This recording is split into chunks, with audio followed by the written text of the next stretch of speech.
नमस्कार taurus. Taurus यानी वृषभ राशि में सुरेश को ट्रिप्लेस इन दी से। तो आज हम टॉरस यानी वृषभ राशि के लिए सिंगल्स की जनरल लव रीडिंग करेंगे। जो सिंगल है, विडो या विडोबर रहे हैं या डाइवोर्सी रहे हैं, रीजन चाहे कोई भी रहा है लेकिन अपने आप को सिंगल मानते हैं, या अभी तक अनमैरिड है, कुंवारे हैं, जिन्होंने शादी विवाह ना किया हो, ये रीडिंग सिर्फ और सिर्फ उनके लिए है।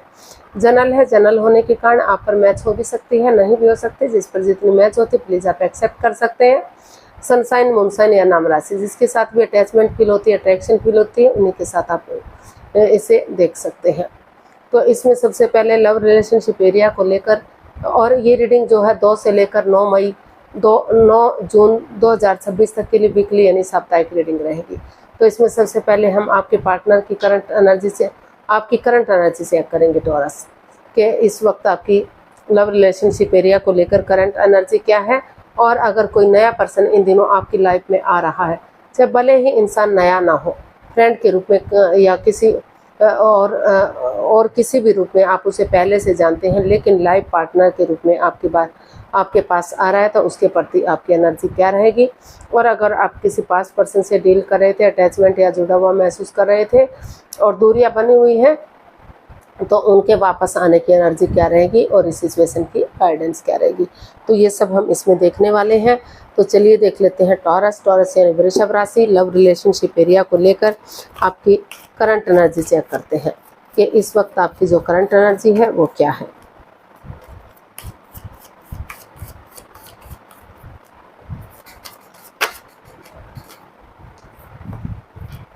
टॉरस की current energy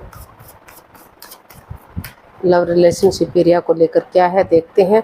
page of cups, 4 of cups and the tower. तो टॉरस, आपकी जो एनर्जी है वो बता रही है कि अभी आप किसी चीज़ को लेकर काफ़ी कंफ्यूजन में है, काफ़ी दुविधा में है। हो सकता है कि पास्ट में मतलब आपको लग रहा था कोई ऐसा इंसान आपकी लाइफ में आया था जिससे लग रहा था कि आप के रिश्ते लॉन्ग लाइफ होंगे, स्टेबल होंगे, खुशहाल होंगे, आगे बढ़ेंगे, लेकिन कुछ ऐसी बात सामने आ गई दोनों के बीच में कि अड़चने आ गई, चीज़ें बिखर गई, दूरियां बन गई और जो है रिश्ते ख़त्म हो गए। तो अभी आप कंफ्यूजन में है, स्टक एनर्जी में है। आपकी जो एनर्जी है काफ़ी रुकी हुई है, ठहरी हुई है। हालांकि आपके पास हो सकता है कोई और ऑफर भी आ रहे हो, या फिर आप उसे देख ही नहीं पा रहे हैं क्योंकि आप बार बार उन्हीं चीज़ों पर अटके हुए हैं कि आपके साथ चीटिंग क्यों हुई, ऐसा क्यों हुआ। आपको वही इंसान आपकी लाइफ में चाहिए, आप उनसे प्यार करते हैं, मोहब्बत करते हैं, लेकिन आपके साथ उन्होंने धोखाधड़ी क्यों किया। तो या फिर मतलब उस एनर्जी में आप अटके हुए हैं और आप मतलब चाहते हैं कि आप एक दूसरे से माफ़ी मांग सके, एक दूसरे को माफ़ कर सके और अपनी लाइफ में या तो वो पर्सन आपकी लाइफ में वापस आ जाए, कोई कंफ्यूजन, कोई दुविधा ना रहे, या फिर आप उसे ख़त्म करते हुए नए सिरे से एक नए पर्सन के रूप में एक यंग एनर्जी के साथ अपनी लाइफ में आगे बढ़ सके। तो आप एक ऐसा रिश्ता चाहते हैं जो मतलब प्यार मोहब्बत वाला रिश्ता हो, कोई कंफ्यूजन वाला ना हो, कोई परेशानी वाला रिश्ता ना हो। तो आप चाहते हैं कि कोई ऐसा इंसान आपकी लाइफ में आए कि वो आपको खुश कर दे। ये जो है in and out, on end of वाला रिश्ता या ख़त्म होने वाला रिश्ता कुछ ऐसा ना हो। तो इस तरह की एनर्जी से आप डील कर रहे हैं, पास्ट में उलझे हुए हैं। हालांकि हो सकता है कि आप उनसे माफ़ी भी मांग चुके हैं या सामने वाला माफ़ी मांग चुका है, लेकिन फिर भी आप कंफ्यूजन में हैं, फिर भी आप दुविधा में हैं, फिर भी आप उसी पर अटके हुए हैं, लटके हुए हैं कि क्यों हुआ आपके साथ ऐसा। तो लेकिन आपको फील हो रहा है कि आपको माफ़ी मांग लेनी चाहिए, माफ़ कर देना चाहिए, और या तो जो है एक दूसरे से माफ़ी मांगते हुए आगे बढ़ जाना चाहिए ताकि चक्राज बैलेंस हो सके, इनहैंस हो सके और रिश्ते स्ट्रॉन्ग और मजबूत हो सके, या फिर उसको लेट गो करते हुए नए रिश्ते की तरफ, नए प्यार की तरफ बढ़ सके। अगर ठीक लगे तो ठीक है, अदरवाइज आप उसे ड्रॉप कर सके। तो आप कुछ ऐसा महसूस कर रहे हैं, ऐसा फील कर रहे हैं, उलझन में हैं आप। जो in and out, on end of की स्थिति आपकी बनी हुई है। आप पास्ट में भी उलझे हुए हैं और नए के बारे में भी सोच रहे हैं। तो देख लेते हैं कि अगर कोई नया इंसान आपकी लाइफ में आ रहा है, भले ही इंसान नया ना हो, आप फ्रेंड के रूप में, दोस्त के रूप में, क्लिक बॉस के रूप में, नेबर के रूप में, रिलेटिव के रूप में पहले से जानते हैं। लेकिन आपका लाइफ पार्टनर बनने के लिए आ रहा है या फिर आप उसके पास जा रहे हैं, तो उनके प्रति एनर्जी क्या रहेगी। तो चलिए देखते हैं।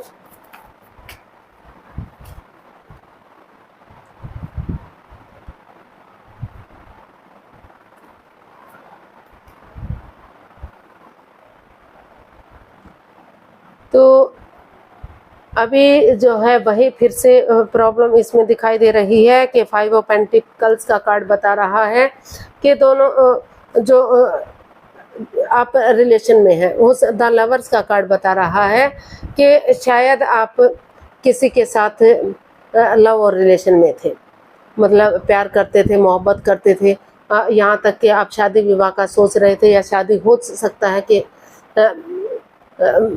मतलब करने का सोच रहे हो, विचार कर रहे हो, और दोनों के बीच में रिश्ता अच्छा जा रहा था। लग रहा था कि एक अच्छे पेयर, एक अच्छे जोड़े के रूप में रिश्ता आगे बढ़ेगा, खुशहाली आएगी, लोग उसकी तारीफ करेंगे।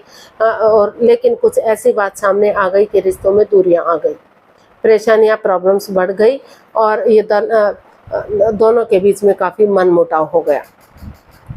जिस बंदे या बंदी को आप नए लाइफ पार्टनर के रूप में चाहते थे, तो उन दोनों के बीच में काफ़ी उलझन चली हुई है। आप और उनके बीच में काफ़ी मनमुटाव चला हुआ है। जिसके साथ आप शादी करना चाहते थे, विवाह करना चाहते थे, अपना लाइफ सेटल्ड करना चाहते थे, तो उस मतलब वहाँ हो सकता है कि जिस तरह से आप या आपके घर में कोई मेहमान आ जाता है, कोई पर्सन आता है, तो उसके साथ सामने वाला हंसकर बातें करता है, मजाकिया अंदाज में बातें करता है, या तो आपसे या तो आपके पार्टनर से। जो चीज़ आपको हजम नहीं होती, आपको या आपके पार्टनर को ये बात महसूस होती है कि वो पहले से किसी और से प्यार मोहब्बत करते हैं और उनसे भी प्यार मोहब्बत करने का वो ढोंग कर रहे हैं। तो जिस वजह से कुछ भी ना होते हुए भी रिलेशंस ख़त्म हो जाते हैं, परेशानियाँ, प्रॉब्लम्स आ जाती हैं। तो आप डिसीजन मेकिंग में थोड़ा सा समय और वक्त लेने का सोच रहे हैं, विचार कर रहे हैं। कोई भी लाइफ चेंजिंग डिसीजन आप नहीं लेना चाहते, क्योंकि ये कार्ड एक लव रिलेशन को इंडिकेट करता है। भले ही दोनों के बीच में कितना ही मनमुटाव, कितनी ही परेशानी, कितना ही वाद विवाद चला हुआ है, लेकिन आप थोड़ा सा समय और वक्त लेना चाहते हैं। आपको महसूस हो रहा है कि अगर जो है एक दूसरे पर भले ही अंधविश्वास ना करें, लेकिन थोड़ा सा यकीन कर लेते हैं, थोड़ा सा भरोसा कर लेते हैं, तो और आपस में बैठकर बातचीत करते हैं, तो चीज़ों को सुलझाया जा सकता है, रिश्ते को आगे बढ़ाया जा सकता है और आगे जाकर इसको शादी विवाह में भी कन्वर्ट किया जा सकता है। लोग उसकी तारीफ करेंगे और जो है एक अच्छे पेयर, एक अच्छे जोड़े के रूप में रिश्ता उभर कर सामने आएगा। तो नए पर्सन के लिए भी आप जो है आप अभी कन्फ्यूज़न में हैं, आप थोड़ा सा डिसीजन मेकिंग में समय और वक्त लेना चाहते हैं, चीज़ों को क्लियर करना चाहते हैं, क्लियरिटी लाना चाहते हैं, इजी और आसान बनाना चाहते हैं कि अगर चीज़ें क्लियर होंगी, क्लियरिटी आएगी, तो आप डिसीजन ले सकेंगे कि आपको इस रिश्ते में रहना भी है या नहीं रहना है, आप इसको एक्सेप्ट कर पाएंगे या नहीं कर पाएंगे। तो अभी जो है नए पर्सन के लिए कुछ भी क्लियर नहीं है कि आप रिश्ता बना सकेंगे या नहीं बना सकेंगे, क्योंकि जो बंदा या बंदी आपकी लाइफ में आ रहा है, तो शायद फ्रेंड या दोस्त के रूप में, या जो है आप उसे पहले से जानते थे, और शायद दोनों के बीच में मिसअंडरस्टैंडिंग है और मिसअंडरस्टैंडिंग की वजह से कन्फ्यूज़न, बाधाएं, दिक्कतें आई हुई है। तो जब तक वो चीज़ें क्लियर नहीं हो जाती, तो आप किसी और नए तीसरे पर्सन को जो है अपनी लाइफ में जगह नहीं देना चाहते, एंट्री करने नहीं देना चाहते। तो आप चीज़ों को क्लियर करना चाहते हैं, इजी और आसान बनाना चाहते हैं। तो देख लेते हैं पास्ट पर्सन के लिए एनर्जी क्या रहेगी। अगर आप किसी पास्ट पर्सन से डील कर रहे थे, अटैचमेंट या जुड़ा हुआ महसूस कर रहे थे, या लव रिलेशन में थे, या फिर विडो या विडोवर या कोई डाइवोर्स ही रहा है और वो आपकी लाइफ में आ रहा है, तो क्या एनर्जी रहेगी। तो 5 of swords, the empress and king of swords. तो जिस चीज़ को लेकर आप ईगो में थे या आपके पर्सन ईगो में बैठे हुए थे कि जो भी करना है सामने वाले को करना है, या हो सकता है कि एक बंदा तो रेडी है, तैयार है आगे बढ़ने के लिए, चीज़ों को क्लियर करने के लिए, क्लियरिटी लाने के लिए, चाहे मुंहफट बनना पड़े, एक दूसरे के अगेंस्ट जाना पड़े, लेकिन उनको लग रहा है कि चीज़ें अगर चीज़ों में क्लियरिटी आएगी, क्लियर होंगी, तो अगर रिश्ते आगे बढ़ते हैं तो इजी और आसान होंगे और कोई परेशानी, कोई दुख दुविधा नहीं होगी। तो और रिश्ते में अबंडेंस आएगा, प्रॉस्पेरिटी आएगी, सुख समृद्धि आएगी, खुशहाली, नेम और प्रेम आएगा, रिच लाइफ होगी, स्ट्रॉन्ग लाइफ होगी और बहुत जल्दी उनके घर आंगन में गुड न्यूज़, गुड मैसेज मिल सकता है, बच्चे की खुशी भी उन्हें मिल सकती है। तो इसीलिए वो अपनी ईगो को, अपने अहम को छोड़ते हुए जो है आपकी उसकी तरफ बढ़ रहा है, उस पास्ट पर्सन की तरफ बढ़ रहा है, ताकि रिश्ते में खुशियां आ जाए और रिश्ता स्टेबल हो सके। और कोई एक जना हो सकता है कि वो अभी भी अपनी ईगो में बैठा हुआ है, उनको लग रहा है कि जो भी कुछ करे सामने वाला करे, उनको कुछ ना करना पड़े। तो उनको लग रहा है कि इस रिश्ते में काफ़ी बहुत सारे लोगों का इन्वॉल्वमेंट रहा है, पीठ पीछे कुछ ऐसा चला हुआ जो नहीं होना चाहिए था, तो वो अपनी तरफ से कोई एक्शन लेता हुआ दिखाई नहीं दे रहा है।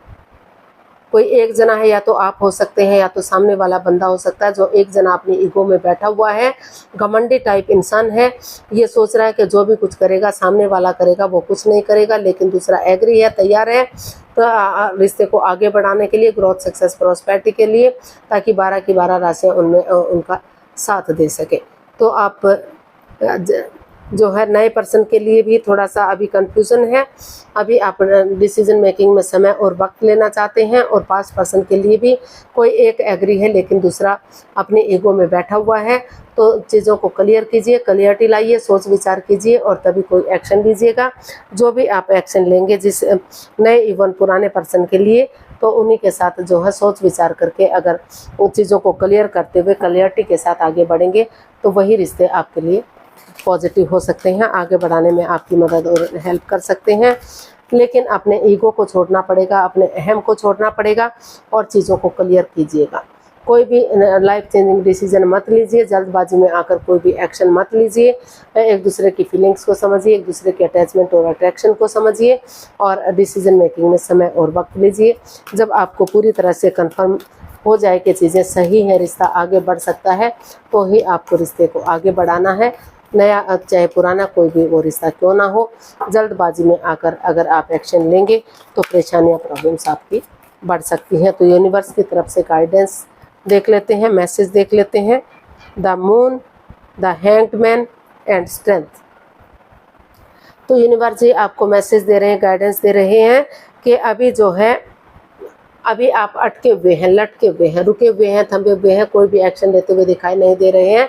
हालांकि आप अपनी स्ट्रेंथ लगाना चाहते हैं, ऑनेस्टी, ईमानदारी और लॉयल्टी के साथ आगे बढ़ना चाहते हैं। आप चाहते हैं कि रिश्ते सही हो जाएं, लेकिन आप जो है इस रिश्ते में काफ़ी कंफ्यूजन है, काफ़ी सीक्रेट्स है, कोई मिस्ट्री है, कोई राज है, कोई रहस्य है कि या तो आप उनसे छिपा रहे हैं या तो आपके पर्सन आपसे छिपा रहे हैं।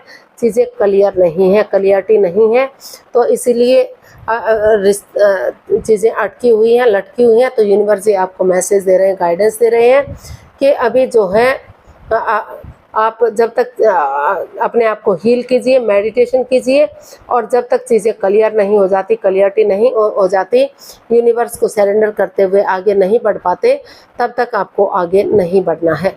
पहले पूरी तरह से खुद को यूनिवर्स को सरेंडर कीजिए, हीलिंग कीजिए, मेडिटेशन कीजिए, और तभी आप अपनी स्ट्रेंथ लगाइएगा, तभी आप आगे बढ़िएगा। अगर डेडिकेशन के साथ आगे बढ़ेंगे, एक दूसरे से माफ़ी मांगेंगे, एक दूसरे को माफ़ करेंगे, तो समय के साथ, वक्त के साथ अगर चीज़ों को क्लियर किया जाता है, सोच विचार करके आगे बढ़ते हैं, तो चीज़ें सही जा सकती हैं। अदरवाइज जो है इसमें अभी काफ़ी परेशानियां हैं, काफ़ी प्रॉब्लम्स हैं, चीज़ें जो है अटकी हुई हैं, लटकी हुई हैं। तो अभी कोई भी मतलब अट्रैक्शन में आकर, अटैचमेंट में आकर आपको कोई भी डिसीजन नहीं लेना चाहिए, रिश्ते में अभी आपको आगे नहीं बढ़ना चाहिए। तो आज के लिए इतना ही, फिर नई वीडियो के साथ मिलते हैं। अगर वीडियो सही लगती हैं, अच्छी लगती हैं, तो प्लीज़ लाइक, शेयर और सब्सक्राइब करें, कमेंट्स करना ना भूलें।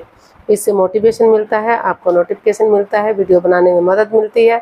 तो जल्दी मिलते हैं नई वीडियो के साथ, तब तक के लिए हैप्पी रहें, खुश रहें। नमस्ते, थैंक यू सो मच।